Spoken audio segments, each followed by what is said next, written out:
Da.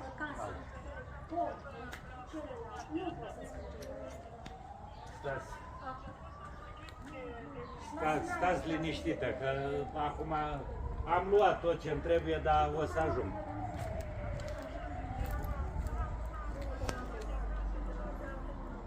Păi, ați lăsat geamurile deschise, da. Păi, cred. Și din pine aia s-au rupt crengi. Uite ce frumos a scăpat mașina vecinului, au căzut crengile de pin pe lângă ea. Nu. Haideți că vorbim. Bine, să rămână. Am găsit. Stați liniștită. Uite unde e acoperișul de la sera mea, pe aici, pe stradă. Și aici dezastru. De la sera mea. De la solar. Da. Ia uite și acolo. A avut noroc, a avut mașina. Eu nu știu pinul ăsta cum n-a căzut, că ăștia sunt foarte sensibili. De ce? Fiindcă a fost chelit sus. Da, pentru că imediat se rup ăștia. Hai de capul meu, uite s-a rupt ăsta de aici. Băi, dar ce noroc, au căzut pe lângă mașini.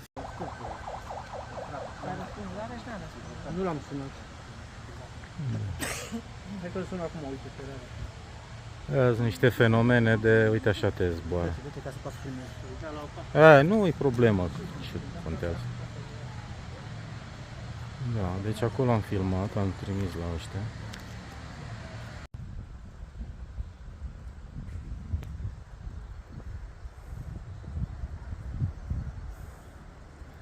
Ia uitați ce a făcut furtuna aici.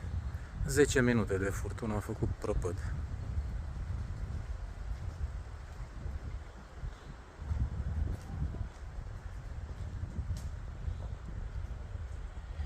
Uite, Andrei a căzut pe mașina ta, Bradu, și pe remorca noastră. Bradu vecinului, domnul Nica.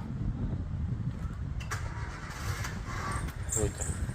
Vârful Bradului e pe gardul nostru și în curte, pe remorcă și câteva crăci pe mașina ta. Încă nu, sunt firele rupte, nu avem curaj să mergem acolo să vedem mai de aproape. La doamna Anastasie i-a rupt balconul, a căzut un brad și acolo. Uite brazi prin pădure cât sunt. Fărămiță are cotețul intact. Uitați acoperișul serei, l-a zburat. Așa, zmeura evraiște. Uitați-vă și în tabără, că le-am zis de ani de zile, de peste 15 ani, să taie brazii. Și numai bine că i-a lovit acum, a căzut vârful bradului chiar pe acoperișul vilei lor.